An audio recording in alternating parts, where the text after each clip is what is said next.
Used to hustle on the street and now they see me on the TV going viral like Corona, so they try to quarantine me. Zuby is an independent rapper, author, podcast host, public speaker, and creative entrepreneur with over 1 million followers on social media.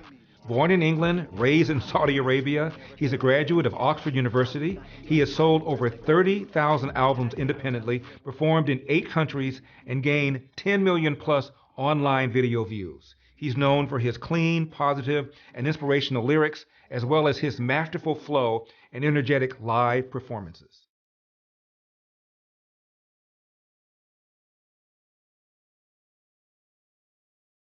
Zuby, first of all, pronounce your given name, and believe me, I'm going to call you Zuby.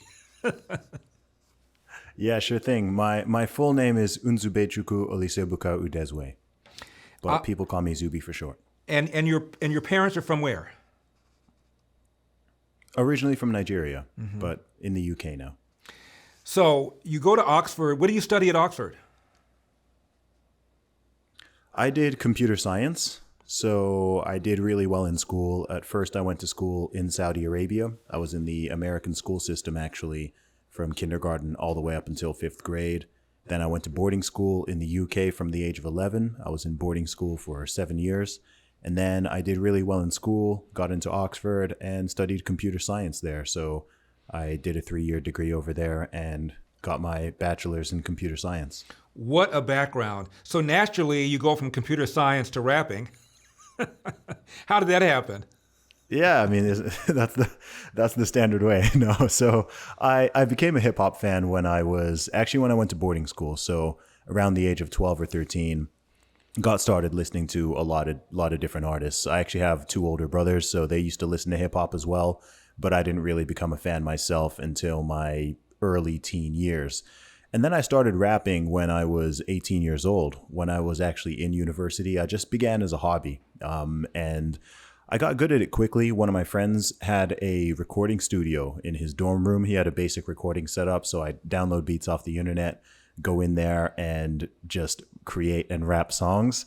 And then I started sending them out to friends and family and started getting positive feedback. And within less than a year, I actually made and released my very first album, which was called Commercial Underground. So it was a short album, about 8 songs.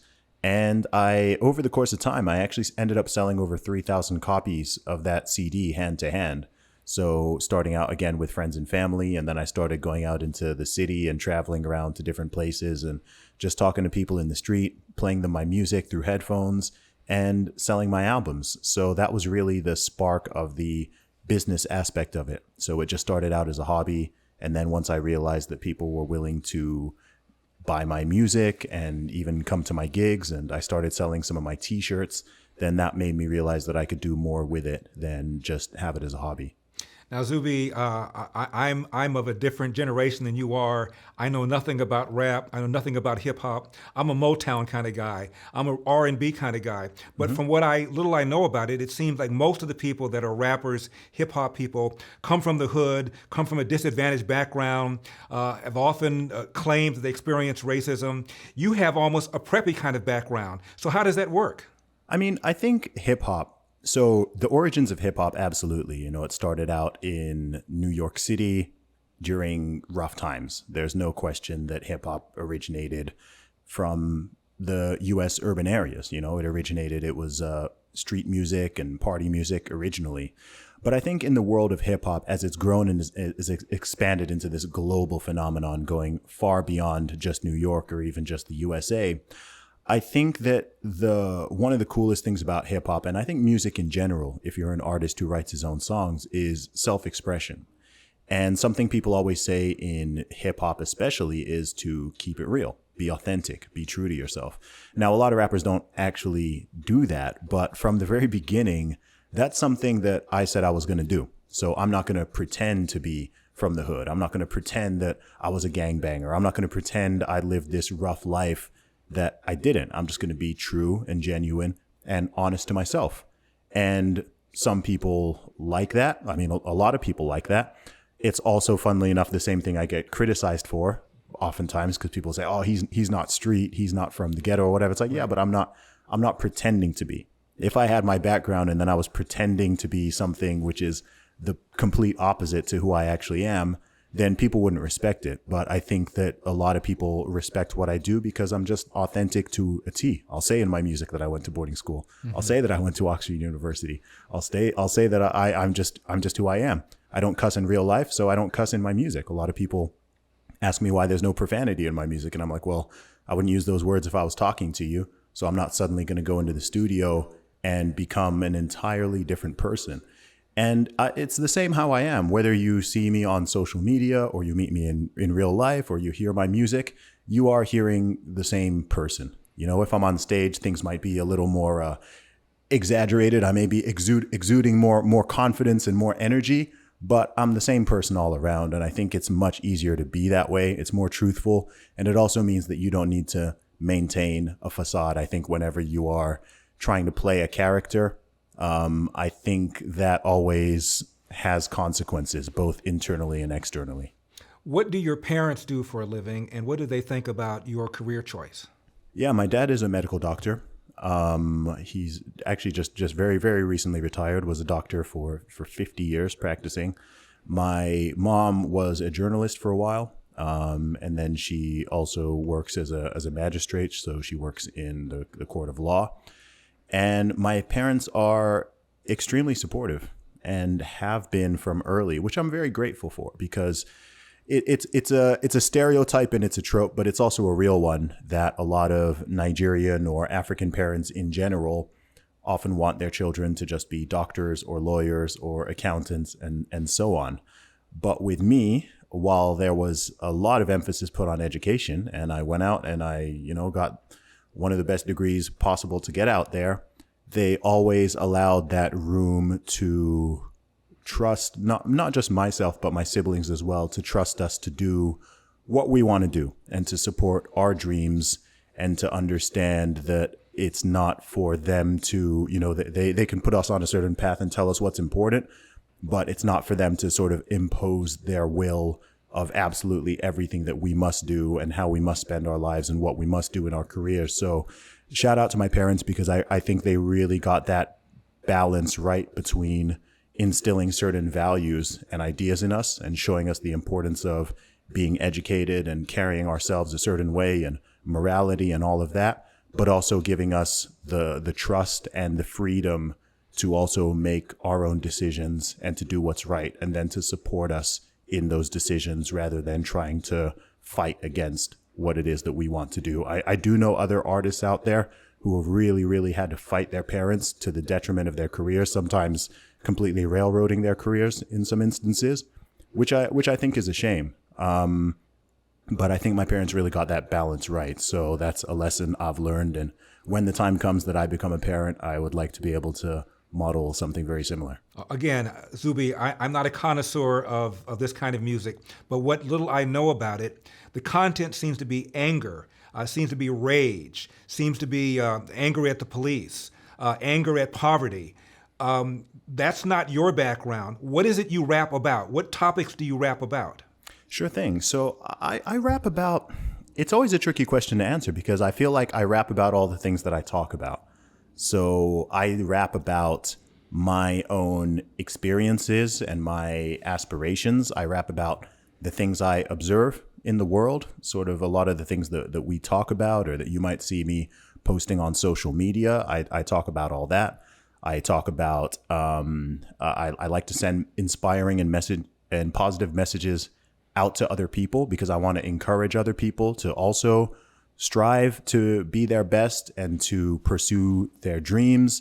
My music encapsulates quite a lot of things. I'm a very multidimensional person, and I don't think a single song would necessarily showcase everything that I rap about. Sometimes my music can venture into social issues and political stuff, or even aspects of religion.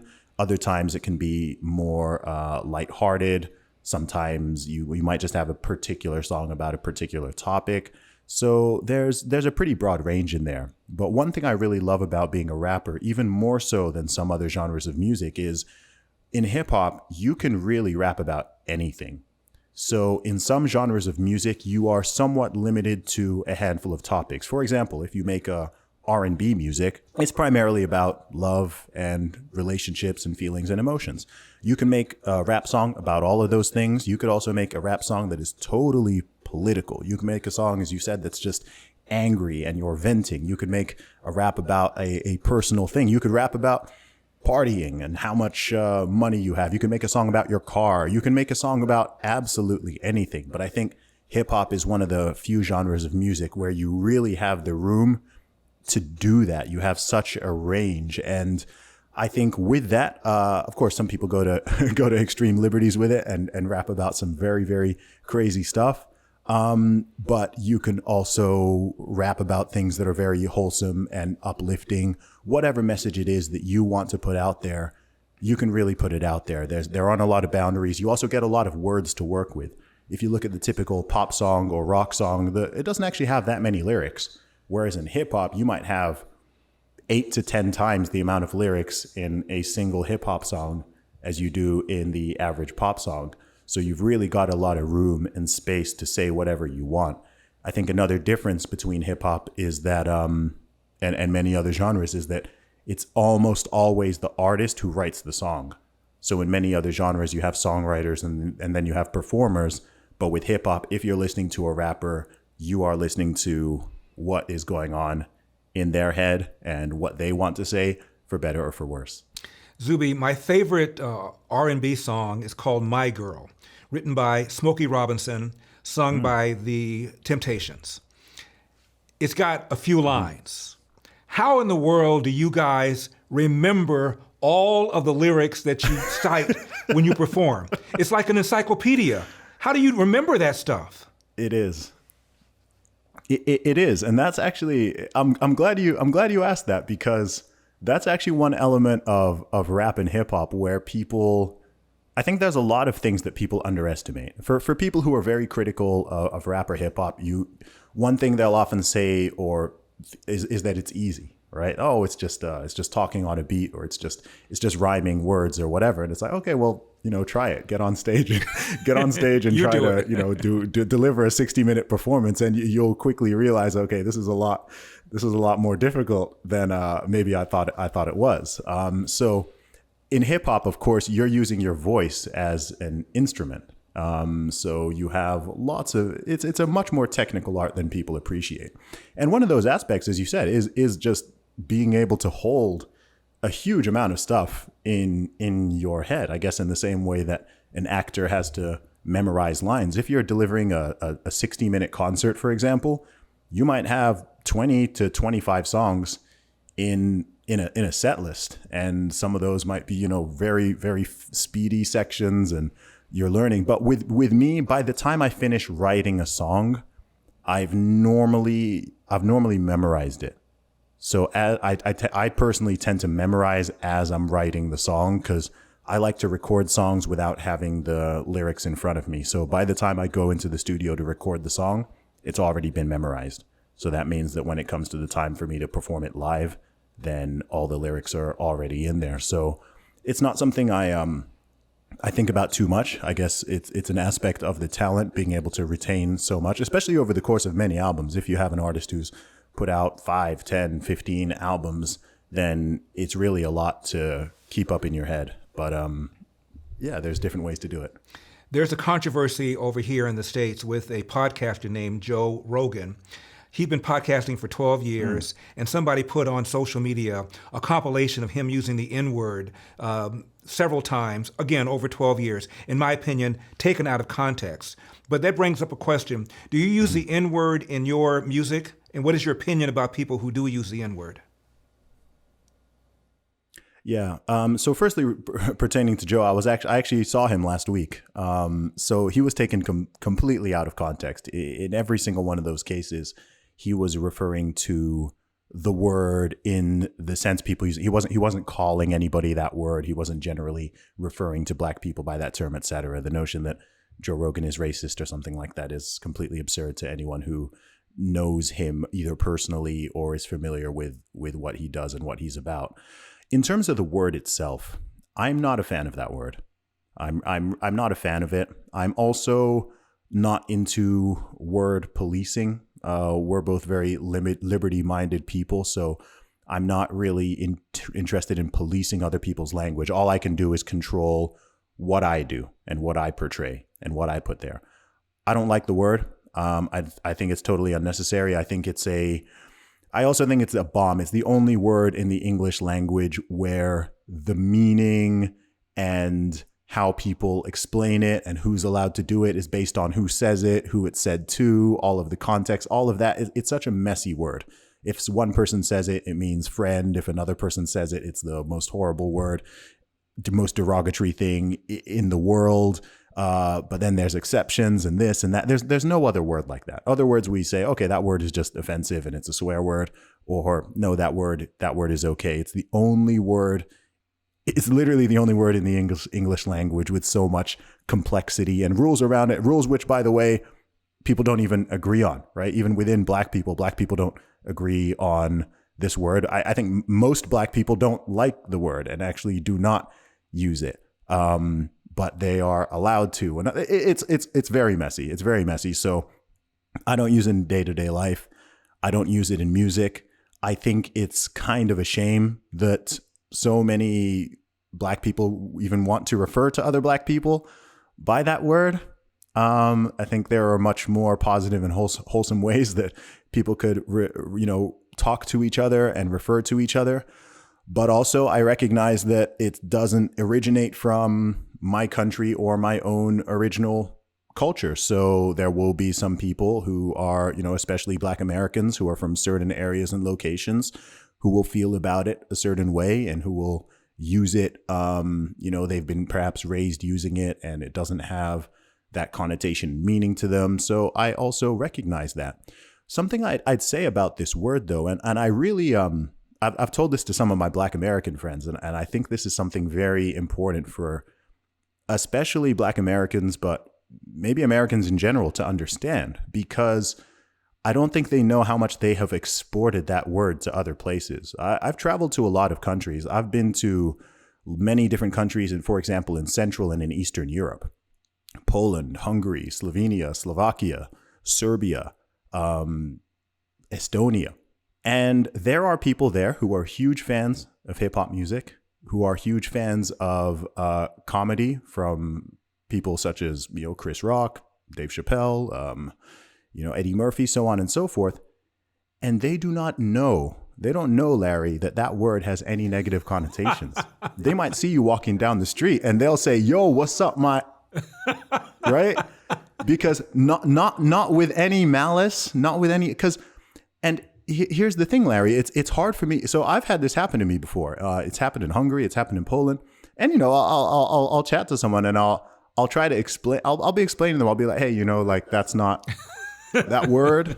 Like, some people might get angry at you for using, and they look at me confused. They're like, why? But they're like, but all the rappers say it. They say it all the time, right? Like, what's wrong with the word? And I'm like, how do you even explain that? How do you explain that to someone who their first language is not English? They don't have the historical context of American society.